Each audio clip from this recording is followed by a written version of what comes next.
All right, well, Reverend Brad Peppo, it's great to be talking with you today. And you are a regional home missionary for the Orthodox Presbyterian Church, I guess working in Arizona. And, some of the people I interview, kind of have met many times, had many conversations with. You're one of those that I don't think you and I have ever had a conversation Don't before. think So this so. should No. be particularly exciting. Talked with your So, father several times, but first time okay, talking there to we go. Okay, so that's the connection. He's been saying you got to get Brad on your on the you. podcast. He's been telling me that for months. So I'm glad you finally decided to join in. So My pleasure to be just here. tell us a little bit about I know you're working there in Arizona and you're a regional home missionary, and that's about all I know. And maybe our Okay. listeners are in the same boat. So All right. Well, I'll try to catch you up to speed. So yeah, my call is with Light of the Nations OPC in Dayton, Ohio, and I have been also functioning as the regional home missionary of the Presbytery of Ohio up till last January. My call is still there, but I am on loan at present to the Presbytery of Southern California of the OPC. And particularly, I'm working with Prescott Orthodox Presbyterian Church. And they've called me in. Essentially, last January, they called me in an exploratory capacity. They basically said, Maricopa County line, north of that, find something to do. We were looking at Flagstaff. We were looking at Cottonwood. And I also had come in with a particular interest in pursuing opportunities on the Indian reservations, particularly on the Navajo and Hopi reservations. So that was something I was interested in exploring. And so I got here in January of last year, and for I would say probably the first 3 or 4 months, it was mostly exploratory, meeting people, finding out what needs might be in what places, what opportunities might be in which places. And I'll tell you toward the end. I know we have some questions about evangelism, and I'll tell you more about kind of how that started in Cottonwood. But what has happened over the course of the last year is we've settled on two particular places. We now have an operating mission work in Cottonwood, Arizona, and the name of that is House Mountain Orthodox Presbyterian Mission. And then I'm also, I guess I can put it this way, stated supply for a PCUSA church up in Tuba City on the Navajo reservation. It's actually a place where one of the places where the Navajo and Hopi reservations intersect, and so there's both people represented there. And this was a little church that had been closed for a while. They were attempting to reopen. They were looking for someone to help them with preaching, and through a different series of relationships, we got connected. And I've been there in a quasi-official capacity since January of this year. So those are the two areas that I'm working now. Now I'll just throw in I'm home about once a month in Dayton, Ohio, and there are a couple of ministries that I'm trying to continue while I'm out here. I'll probably be out here for the rest of the year. But one of those is we have a ministry we're 4 years now into at least monthly discussion with a group of Muslims that we've been doing, and that's just been an amazing thing. So perhaps you want me to talk about some of that as well. But primary is church plant here in Cottonwood, pulpit supply for a PCUSA in Tuba City, and then some things I'm doing at home on those times when I'm visiting back again. that's exciting. So I mean, it's clear that you're I guess rubbing shoulders with all kinds of different people from many different backgrounds, and that's really This is exciting. true. This is Yeah, true. and yeah, and it's just man, I hardly even know where to start, really. I guess uh what would you say? I mean, we're going to kind of go through different different questions, and as I was saying before we press the record button, in the Great Commission, Jesus says all authority has been given to him, right, in heaven and on earth, and that includes things that we think of as very spiritual, like prayer, and the Word, which of course they are, but also things that are more mundane, like meeting places and websites and that kind of thing. So But I'm curious, like what are some just in these different things that you're involved in, um, these mission works in Arizona, the conversations with the Muslims. What's a just to kind of pique people's appetite for this conversation? What would you say is a place where you most clearly see the Lord at work as He's building His church? Well, I happen to be sitting on a road right now that when I was first coming in last January, I had this very deep sense of what have you done? What have you decided to do?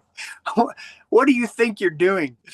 And I actually came into Cottonwood not knowing a single person, not one, not even the name of anybody who was living in Cottonwood.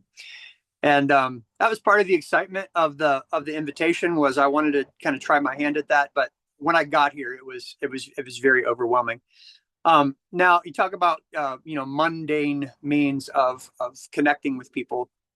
The closest thing I had to a plan coming out was it's a much longer story than I can tell here. I had in my teenage days an interest, first of all, in the Southwest, and second of all, an interest in trying my hand at some photojournalism. So I thought, all right, how can I translate those interests and those pursuits into a way of actually connecting with people in a meaningful way?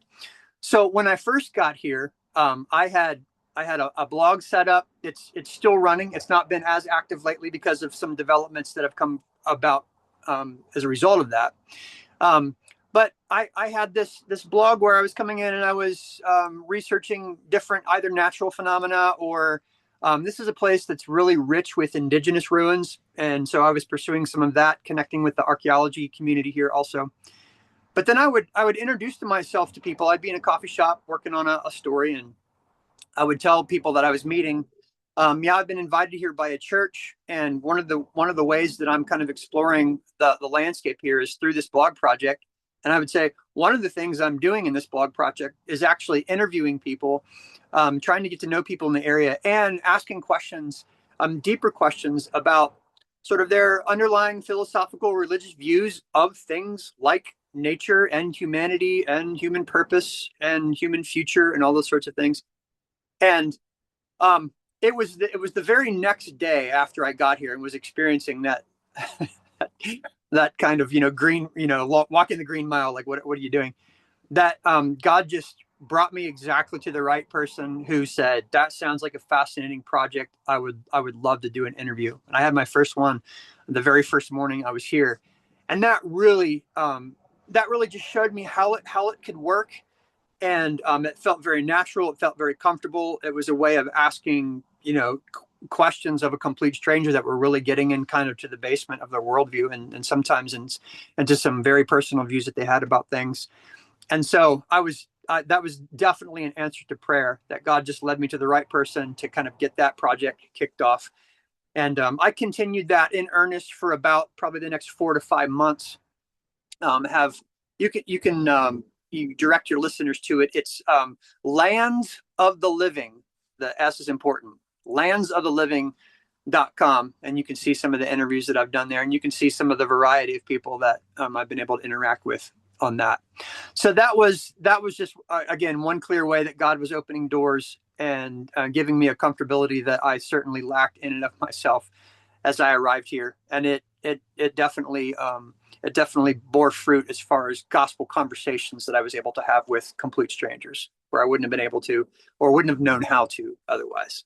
That's great. So you're able to use your gifts and interests in journalism, photojournalism, it sounds like, and then it sounds like even despite that initial feeling of what have I done? Terror. There we go.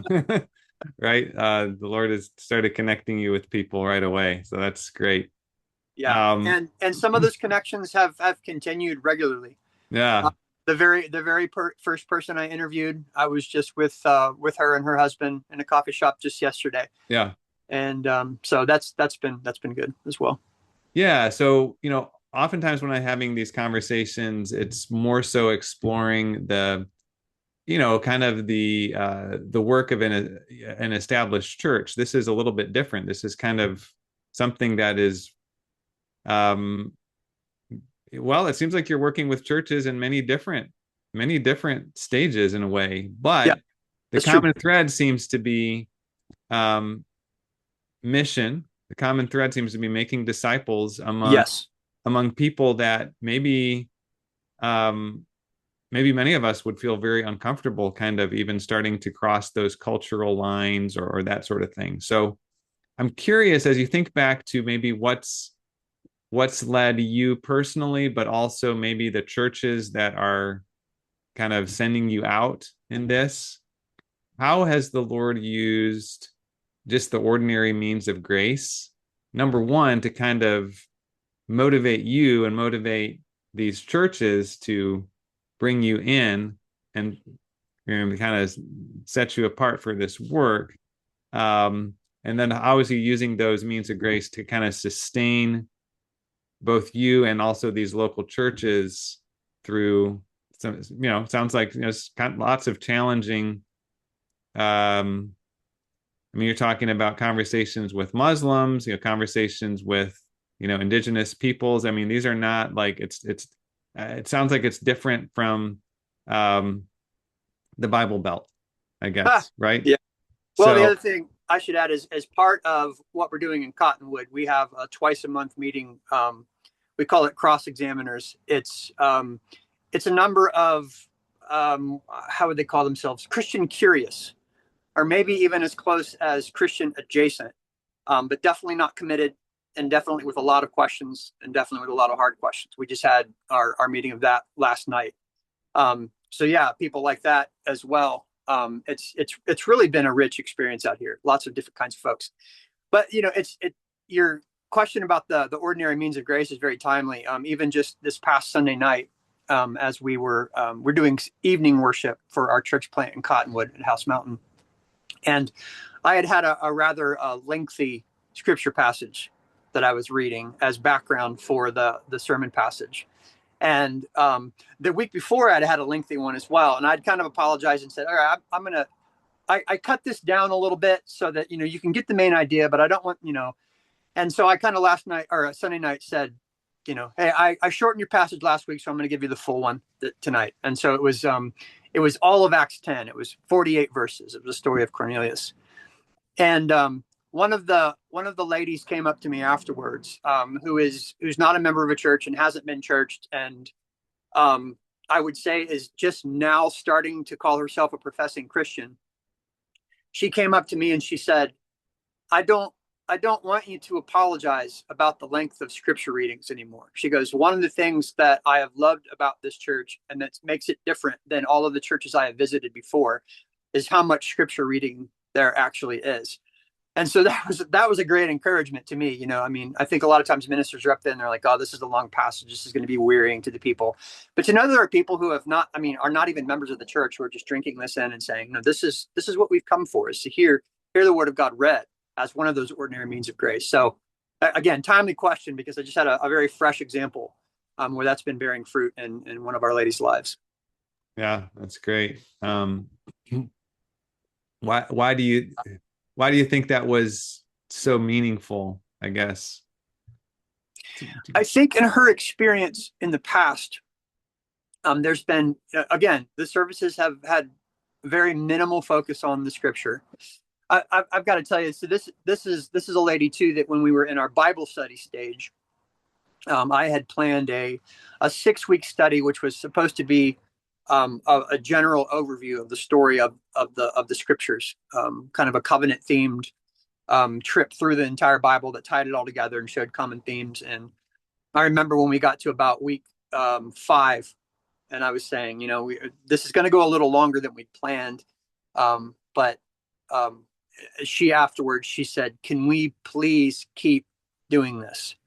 And again, I think it was just more exposure to the whole of Scripture and to Scripture itself than she had experienced in a lot of other places.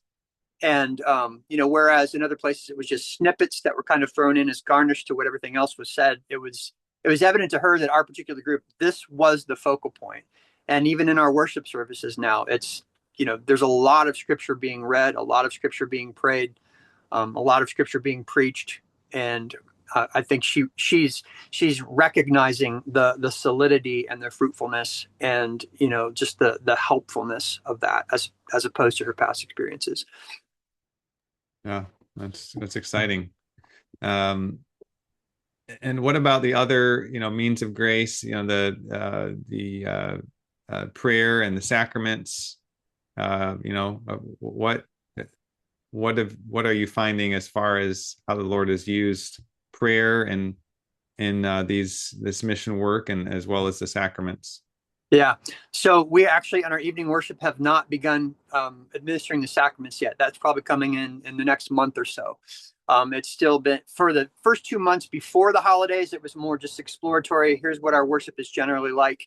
But now that we're getting more and more of a focused and apparently committed core group, then we'll be moving to that as well. So a lot of the people that are attending, the majority of the people who are attending, are actually attending other churches in the morning and then coming with us for the evening. But we're getting more and more people that this is the only church that they've been going to. So that's been an incentive to us to kind of speed that process up.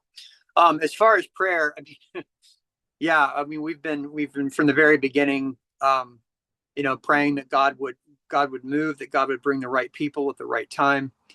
And, you're doing a work like this, and you just so evidently faced with your own weakness and your own dependence and your own inability to actually, to pull it off. I mean, this is my 7th church plant with which I've been involved. And I look back on the rest of them, and a number of established churches now, and I think I don't even know how that happened. I don't know what I did. I remember that many days along the way, it felt like this is impossible. We'll never get the people we need. We'll never get the traction we need. And I'm reminded of the parable in Mark where the kingdom of God is like the man who plants seed in his field, and he goes to bed and he wakes up, and just one day it's there, and he knows not how. I think it's what the King James says. I definitely feel that way. And, that feeling of dependence continually drives us to prayer. We just know that an effort like this doesn't have a chance unless God wants it to happen. And so we've been begging for him to bring it about. And so far he's been very faithful and very encouraging. Oh, that's great. That's a great story about, just how, that's actually very meaningful to me, just to hear that that's kind of what the lived experience is like.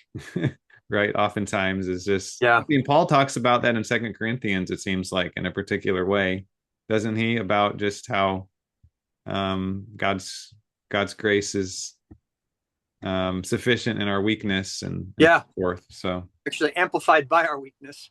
Yeah. There's So the nights that you're sitting there and there's 15 people and you're like, ugh, this is so discouraging. But now when I'm in a work and there's 15 people, I remember several times before where there was 15 people, and I've been able to see God's faithfulness in those. And it helps you keep moving forward, even though you don't see how it's going to develop. Right. There. Yeah, that's great. So, another thing we know that the Lord uses in building up his church are, of course, men such as yourself, ordained ministers, but also, elders and deacons. And just curious kind of the backstory of how maybe this is more so on the sending end, or I don't know, but just what do you see as the role of elders and deacons in the process of developing these mission works? Yeah. So to answer this question, I'll talk more about the experiences I had at home before moving out here, because we have I think now in the city of Dayton, I think we have 5 OPC churches within 20 miles of each other. I mean, there's kind of a cluster that's there, and part of the advantage of that is it's been almost entirely mother church and daughter church environment, where the mother church right from the beginning has sometimes temporarily and sometimes permanently sent elders along with the core group that goes out. And the primary church out of which I worked in Dayton, Covenant OPC in Vandalia, Ohio, they would bring guys onto session, training them specifically to send them out, knowing that the people at that congregation would never directly benefit from the ministry of that man. They were training him and investing in him in order to send him to those mission works. So obviously that's a huge part. That's one of the things that you have to have in place before you can become a particular church, is you have to have native born officers that are there. And so here, we've been blessed in that one of the families that's actually living on this side of the mountain from the Prescott Church is a ruling elder in that church. And so he's been very, very heavily involved. And we definitely, I've got my eyes on one other man in particular who I would think is more than qualified, and I think has the gifts. And so as soon as we start getting some of that traction and moving in that direction from just a core group, seed group mission work toward becoming a particularized church, that's definitely a part of what we do is the elder training. It's just essential to what we do. So I should clarify. So I'm still functioning as a home missionary out here. And so a lot of that officer development and things like those, that are things that start happening in earnest once you bring in an organizing pastor. And so I'm kind of straddling that gap right now in serving as the RHM, but also kind of as the preliminary organizing pastor. But yeah, as far as deacons, that's not something to which I've given a lot of thought with this particular group. And in my past church experiences, that usually is something that comes along, after you have the session established. Even though one of my church plants in Wilmington, Ohio, when we particularized, we ordained 3 ruling elders and 2 deacons, all at the particularization service. So that was a really great blessing and a great boost for that church as they moved forward. Yeah, and I'm curious with the you mentioned looking for particular gifts in these possible officer candidates, kind of as you're working in these contexts. I would call them, maybe frontier mission is maybe not quite the right word, but it is more Feels that way. yeah. I guess kind of like what obviously we have First Timothy 3, for example, or like Titus chapter 1 that talks about the qualifications of officers, but I'm just kind of curious if there's certain things that kind of working in Northeast Arizona, for example, or is it Northeast Arizona where you are, or no? But So Cottonwood is almost smack in the middle of the state, just a tick north of the middle of the state. Got it. Tuba City is it's a little bit to the east, but it's primarily due north, right up North Central Arizona. As well as with the conversations with the Muslims, I guess, as you think about, mission work among these particular types of communities, are there certain, obviously all the qualifications are important, but is there anything from those lists? You mentioned gifts, kind of like what are some particular things that you look for in just kind of these contexts, just kind of, I don't know, make it evident that like, oh man, it's clear that elders need to have XYZ gift, or anyway. Yeah. Well, the first thing that you're usually presented with a man is the state of his house and his family. And so when you see somebody with a well-ordered home and children that are respectful and children that are helpful, that's usually what first catches my attention. And then you see the willingness of those particular families or those particular men to actually pitch in and work and give sacrificially to the work.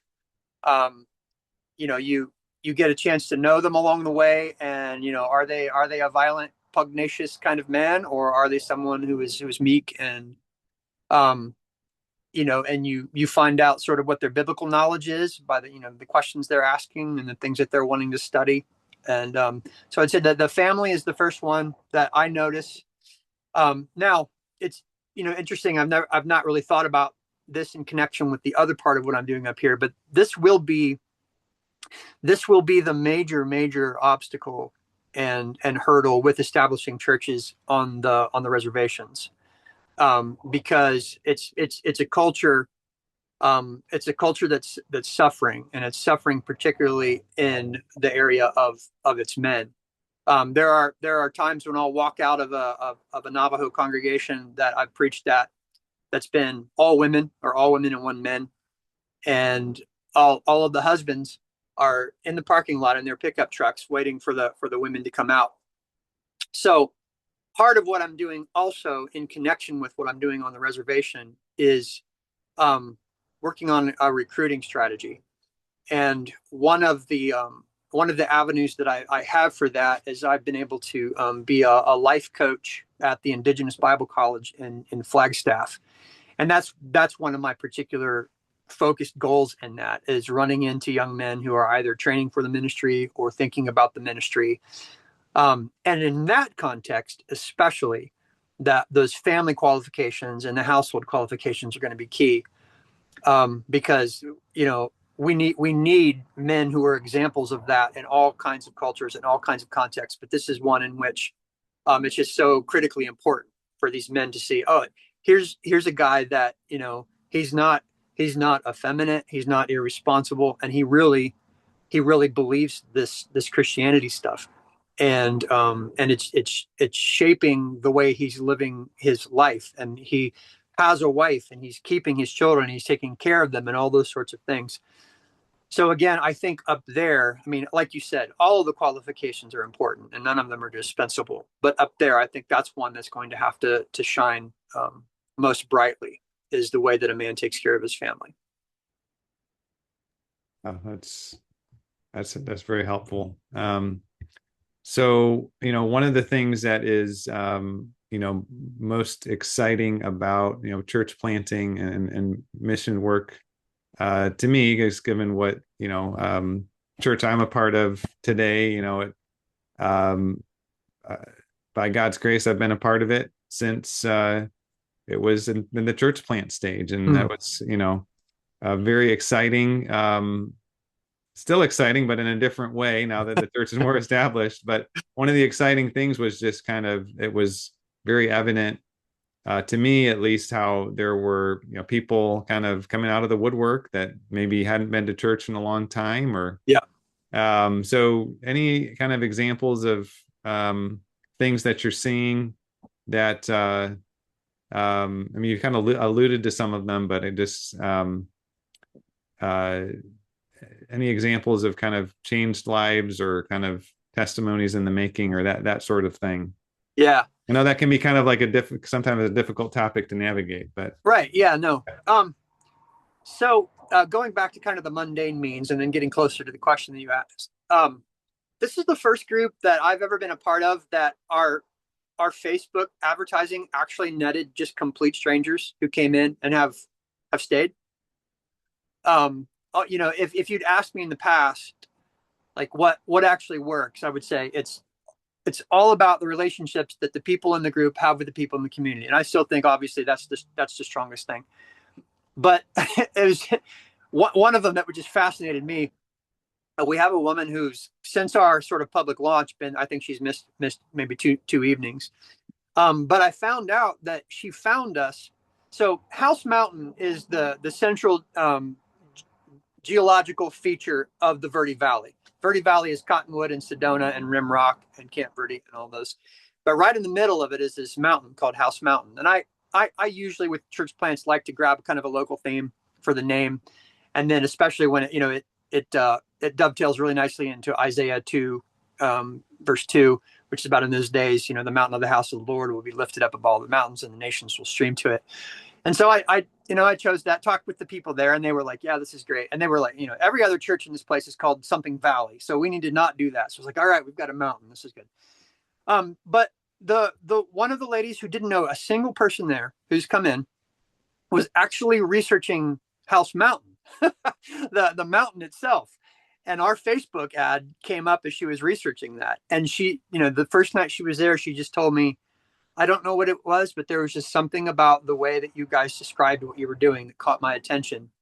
And someone who has not been in church for a long time and has now been regularly with us. So that's been exciting. Then we had another person who was in the valley who had some experience with the OPC. Again, didn't know any of us. He's been a regular attender.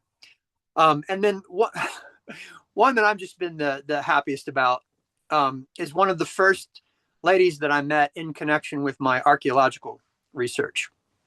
When I first got there, I told her kind of what I was doing in the area, but also, that the archaeology was something I was very interested in pursuing.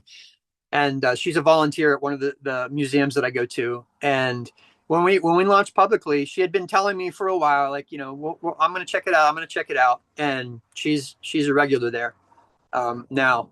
So that's an example where, kind of pursuing my individual interest has actually yielded someone who's coming and is excited about what we're doing. There's one more person from the community that we didn't know who's been coming in, and she had a little bit of experience with an OPC church back in the past. So, I mean, would I prefer there be 40 of those people right now rather than 4? Yes, certainly.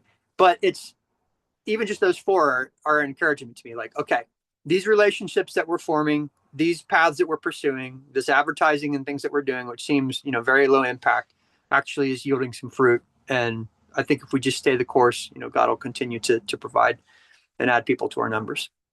Yeah. So since you brought up Facebook advertising, I'm just curious to know a little bit more about what specifically you do there, and if that's something that you've tried in other places as well, other than Arizona. Yeah. So the Facebook advertising, I do primarily with an associated event.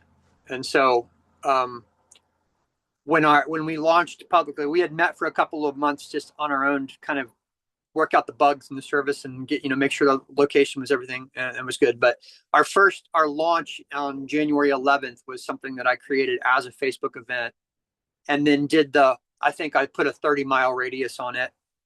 And what was fascinating was how many actual points of interaction I got. Now, again, it's translated into, probably 3 people that actually found us through that and have actually come. But at least I was sure that people were becoming aware that we were there. They were responding. And then so every time I would get any kind of response, a like on a post or anything like that, I would go back and invite that person to like the page, to kind of spread that footprint a bit. And then we're, I would say weekly, from at least one of our events, we're making posts, doing pictures. Sometimes I'll post our order of worship a couple days in advance, just let people know this is what we'll be doing. And then our cross examiners, again, I'm kind of linking that as a ministry, even though sometimes it's in Prescott, sometimes it's in Cottonwood. I'm linking that as a ministry of the church, and so sharing that on that page, and then I share everything on my personal page. And I think that's primarily how most of the people in the area that I've gotten to know are seeing it, is through my page. And then, people who I know, and have probably at least every other week contact with, I'll meet them, and they'll tell me, hey, I saw that you were meeting over at Queen Bee for this. What's that about? Gives me the opportunity to talk personally about that event.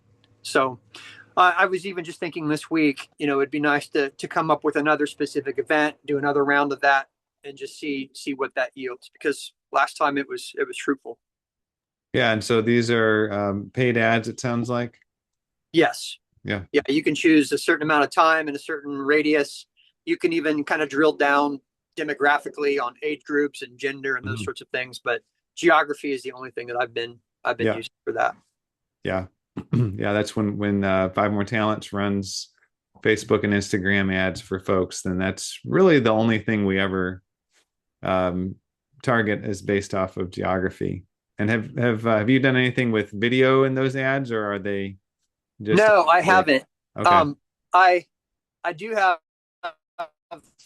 actually, House Mountain is right behind me, and I do have an idea for going up there and actually doing a video of me reading the Isaiah passage and talking about us, and maybe doing some 360, because it's just an incredible view. You can see You can see all the way to the San Francisco peaks, all the way to the bottom of the valley. It's a spectacular view. And talk a little bit about the significance of why we chose that name, and and what the passage is about. And then I don't know if that would be an event or if I would just find some other way to boost that. But that's an idea I've had the last couple of weeks for doing that. Yeah, that seems like that could be really great. Simply, we've done quite a bit of work with churches in recent months, just with videos of the pastor inviting people to the worship service, and just having some video of the pastor talking, but then just some other relevant footage. So and that's in every case there's been multiple people contacting the church every week, and then some of them actually visiting. So yeah, I mean, as you can see, the scenery here isn't great, but I can do some background that would really be attractive. It's such a beautiful spot that we're in. Yeah, it sounds like it. Arizona is definitely on my list of places I'd like to visit.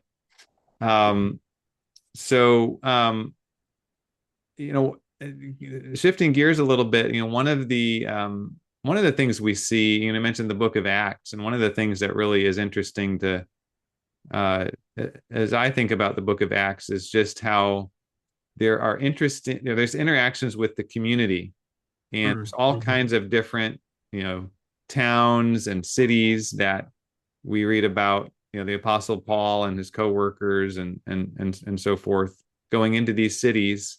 And sometimes they're, in fact, oftentimes, definitely more than a handful, it seems like there's, community leaders that end up, getting involved and playing an important role in what the Lord is doing.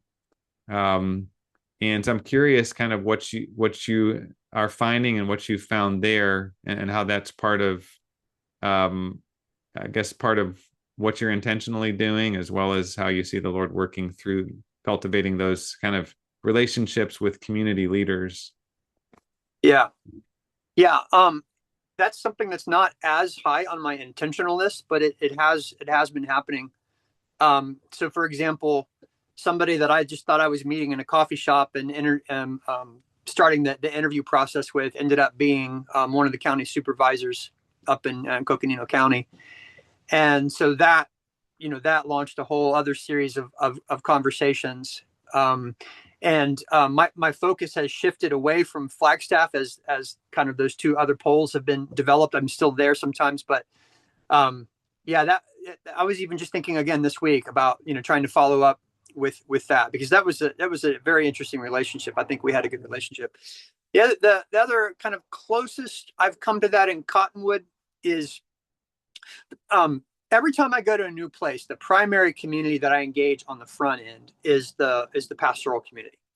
So I find out, are there groups of pastors from different churches meeting? And then that's where I go. I'll introduce myself to them. I've always found that to be incredibly fruitful. Well, in Cottonwood, there's a school board member. One of the pastors is a member of the school board. And that pastors group in particular is very focused on local community. Now it's been something that I've kind of been looking at more from afar, because I feel like I'm an outsider yet, and these guys have been here for a long time, and they're part of the system, and they know the people. So it's definitely not anything that I shy away from. But another example of this would be back at home in Dayton. One of our primary ministries out of Light of the Nations is an ESL ministry. We're in a neighborhood that's about 30% Hispanic, and we're in a city that is an immigrant welcoming city, refugee, particularly there's a pipeline from the federal government into the city, and they're rehoming a lot of these people here. And so that was one of our focuses there.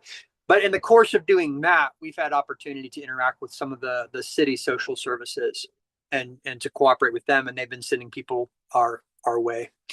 But that's about the extent of my involvement with that. Before I was a minister, I was a campaign finance attorney, so I'm not eager to get back into wow, that's interesting. Some of those aspects of it. But yeah, it's definitely, especially on the local level, those are fruitful relationships. and it's good for those people to know, that you're there. Yeah. It's just not something I've focused on quite yet in these two projects. Yeah. So I imagine, well, I imagine, but what do I know? I imagine that the the meeting places for these works is probably an interesting story. So, but I'm just kind of curious, what does that look like? And how do you think about that? How have you Yeah. found the Lord to be providing in terms of meeting places? What does that look like right now? Right. So, the Lord has been very gracious, and one of the churches in town has been very generous.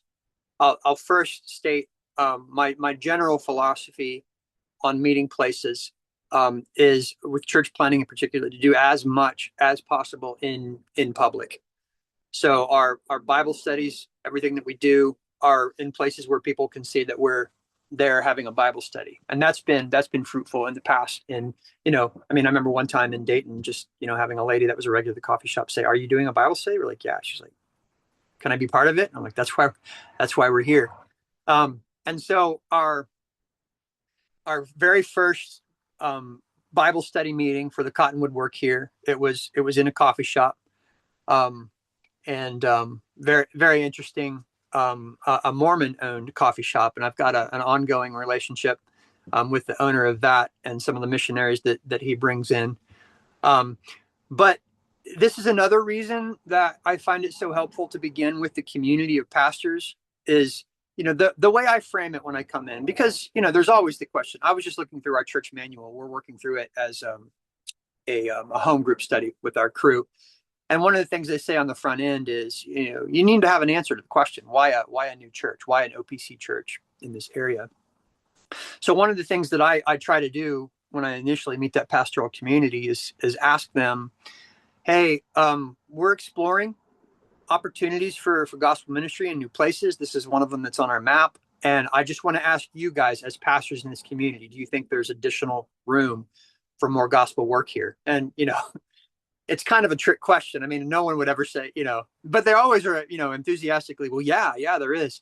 And then so the next thing I ask is, okay, in that case, what do you feel like are some of the demographics that are particularly unreached? And so, I let them know that I'm there. I want to work with them. I'm not trying to work against them. I'm trying to fill in gaps that they see there in their community. And those relationships always, in two occasions, those relationships have ended up with one of the pastors of an extremely different vein of theological tradition saying, hey, we'd be perfectly happy to let you use our space. And so that's one of the things that we've got in Cottonwood right now is a pastor of a very, very charismatic church who knows, and it's, we have those discussions during our pastors meeting. Everyone knows where everyone's coming from and that we're not coming from the same page on everything, but that we have a shared gospel focus. And so I've just found those pastoral communities to be very cooperative. I remember, so I was discussing with them that I was working and exploring a number of places. And I remember the night that I announced to the group of pastors that we had decided that we were going to plant in Cottonwood.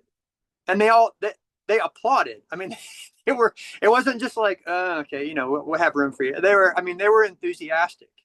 And so I think there's a way to work those relationships on the front end that people are actually wanting you to be there, recognizing how you're going to be working with them. And they're just very accommodating and very encouraging, and even will give you applause when you decide to settle in their city when you've started in that way. That's great. So moving on to the next section here, Brad. You've mentioned the use of Facebook ads. Are there other? You have the website landsofTheLiving.com, which is kind of your. That's my personal blog that I've been using right. to meet people individually. Yeah. So anything else that you found helpful where you see the Lord at work using, we could call them these, just different means to of mass media, be it things in addition to the Facebook advertising, the Yeah. blog, or Right. yeah. So the next phase of formal advertising is there's a print shop I've been working with that has done some work for us. I would like to just have invitation cards for our people to just be able to hand out, just generally, not for a particular event or anything, but letting people know that our church is there, kind of some of our emphases. I would say though, the other thing, in addition to trying to meet in public for as many of our gatherings as we possibly can, I don't believe in office space. Um, Everything that I'm doing, I'm trying to do while I'm out. So all my sermon prep, all the stuff that I'm working on, I try to do that. And that's another kind of front end part of the exploration. Is as soon as I get to a town, I'm hitting all the coffee shops. And, you can check the vibe and like, okay, this is a place where people are they're coming, they're eating, they're drinking coffee, and they're not paying attention to one another. Or like the couple that I've discovered, oh, this is a place where, I mean, this is the equivalent of Cheers in this town. The people know one another here, and it's through my being out and my interacting with people and my letting people know what we're doing over time, that has formed those relationships and interested people and I think encouraged people to come and visit. So again, there's the Facebook, there's the the literature that you can hand out. But in my experience, especially on the front end of a church plant, having the pastor be someone who is out there in the community. I mean, and that's just things as mundane as I try to pick the same aisle of the grocery store every week because that's where Susan is. And, it's just a regular, a regular interaction with someone. And, even if it's just to make conversation, they'll say, well, how's the church going? And I'll say, it's really taken off. It's great. Really great. If you could, come and visit sometime. So, a personal presence in particular places on an ongoing basis, as what I've found to be the most fruitful in forming relationships that actually yield people coming and visiting. Yeah, that's very helpful. So moving on to evangelism in particular, and you mentioned kind of at the beginning of our conversation, just really it sounds like that's the focus of your work is engaging people in conversations. And what can you tell us about kind of how you go about that? Yeah. Obviously you have these interests of journalism and so forth. But it's kind of what I'm picking up is a lot of it is about conversations. Is that kind of how you think about it? Is how do I actually get into meaningful conversations with people? But Right. yeah. So tell us about how you think about this personal evangelism and what evangelism actually looks like, kind of in addition to what you've already said. Okay. Yeah. So again, with the blog project was again primarily my way of meeting people in a place where I knew no one, but also a way of meeting people that, I mean, just the natural trajectory of what we were doing was to ask them. One thing I didn't say about that was, so, we walk through, what's your view to the person I'm interviewing? What's your view of how the universe even came into being? What's your understanding of how the universe has come to be a place where life can actually be sustained? What's your view of the origin of life? What's your view of humanity? And what I'll do is through each of those questions, after they give me their view, I'll say, okay, well, what do you say about what the scriptures say about that? I'll give a summary of the biblical view on that and give them an opportunity to respond to that. So that by the end of the interview, they've basically heard, kind of the whole redemptive story that ends with, well, the future of humanity is secured by what God did in sending his son. What do what's your response to that? What's your reaction to that? And again, I mean, sometimes I feel like I'm cheating, but I mean, I'm able to present the information. I'm able to ask them for a response to it. And one of the things I do with that project after that is I have the interview. I go back. I spend sometimes a couple of weeks really kind of just thinking through everything that they've said. Then I, create, the way I describe it to them is I create this caricature for them. This is what I heard you saying. These are the high points of your worldview. This is how you feel about the Christian faith. This is your own answers to these questions. I send it back to them and say, I want you to review this. Before I publish it, I want to make sure, first of all, that it's fair, that it's accurate. But also what I'm doing is I want them to see, like, okay, this is my worldview. And, I try to, in a kind way, point out where there's conflicting parts of their worldview so that I can present them to them. And it's not kind of a gotcha thing. It's just, okay, this is your worldview, and these are the things that it's missing, and these are the things that you don't have answered based on what you've said. And then that, I sit down with them after that, and we have a further conversation about what they've said and whether I've fairly represented it, and then I publish it. What my primary evangelistic sort of outreach at this point, because and this happens every time I plant a church. I've got something like that, a project on the front end, and as soon as we've gathered a core group, and as soon as we're doing weekly worship, that first project kind of, I hope it hasn't fallen by the wayside completely, but it becomes less of a priority. Now, what has happened, what has replaced that, is that people I know from the various churches who know unbelievers, we provide kind of a regular, and in this case, it's twice a month, where the people in the church groups are inviting the people that they know who are unbelievers to come and ask questions. And, we make it pretty clear that we're comfortable with tough questions, and we're comfortable with probing questions. And there's always, depending on the kind of people that come out, there's always these few weeks where they're like, can I really ask?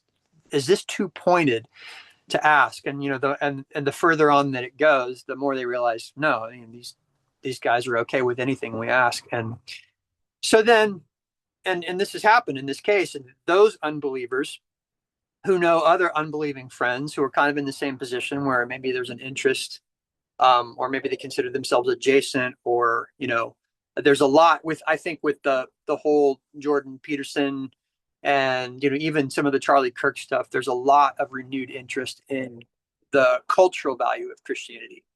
And that's what this particular group we've been meeting with, that was kind of their opening, was, we're not really sure that we believe this, but we see what the alternative is as far as culturally. And we think that Christianity has value in that respect. And we're just trying to figure out whether we can get the value out of it without actually having to believe what it says. And, but then, they reach out and they're like, hey, I know another guy who would be interested in this conversation. And same thing with our Muslim group back home. Like I said, we're 4 years in now. And when I'm actually home, it's twice a month that we're doing that as well. And like we've said this from the beginning with the Muslim project, is it's a 20-year effort, endeavor. We hope that conversions would happen sooner, but their questions have progressively over the years gotten more and more. I don't mean combative in a nasty way, but there was a lot of politeness on the front end and a lot of concern about offending us with the questions they were asking. And they have just about all but shed that. And they are really, really directly asking the hard questions and keep coming back for more of the answers. So on a more kind of ongoing, regular basis, my approach to evangelism is regular groups with, regular events with groups of guys that I've been getting to know for a long time. That's my default once I'm in a settled place. Yeah. Wow. It sounds exciting and also kind of intimidating. So kind of as we wrap up today, for listeners that are kind of intrigued by this kind of concept of actually intentionally, right? It says that make disciples of all nations, right? And so I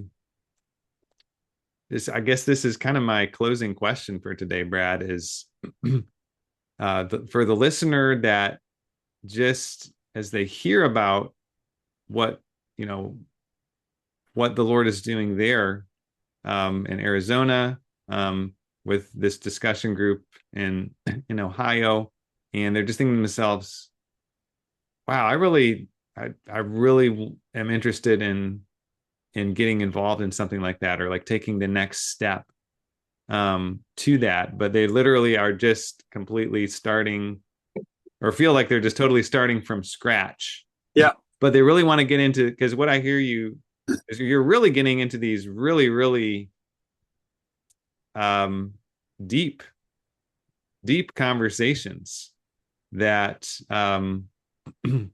with people that might be coming from, um, perhaps it's pretty strongly entrenched antithetical worldview. Yeah. How do you, yeah, I guess what would your counsel be? What would your encouragement to be for someone who's intrigued by this and interested in perhaps learning how to do this work? What would you say to such a person? So first thing that comes to my mind is don't at all be afraid to start very small. So this group that we've got going on now came out of a conversation with just one guy that I was having regularly. He had questions, and then I encouraged him, "Hey, do you know anybody else?" And he said, "Yeah, I do." So starting small. The other thing I'll say is that so much of what I've been able to do um, has been facilitated by a genuine curiosity about people and about what they're thinking. And I've found a number of times where there's a reciprocity that takes place.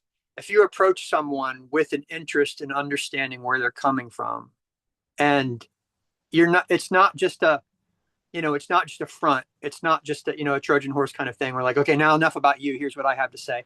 If you're really willing and curious to find out where people are coming from, they will be curious to find out where you're coming from. And as I think back to the deepest gospel conversations that I've had over the 12 years that I've been at this, I think every one of them has started with my coming in and saying, I would just like to know a little bit more about how you're thinking about these things and what your answers are to these questions. And again, I mean, I just real quick, my very first experience with this was with a free thought group on the campus of one of my local universities back home. And that was it. I approached them. They had a tabling event, and I said, I'm interested in interacting with young thinking unbelievers and finding out where you guys are coming from. And, my modus operandi was I'd go to their meetings and I would stay completely quiet until they asked me a question. And they always did.